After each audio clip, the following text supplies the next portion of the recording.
முருகன் என்று முழங்குது என் மனசு.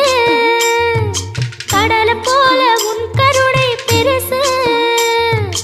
உப்பு காத்து ஊத காத்து சுத்தும் கடலுக்கரைய பார்த்து சத்தியமா கோயில் கொண்ட சுப்பையா. எங்க குப்பத்துக்கு குலவிளக்கு நீ ஐயா. திருச்செந்தூர் ஆண்டவனே வேல் முருகா, தினம் உனக்கு நன்றி சொல்வோம் மால் மருகா.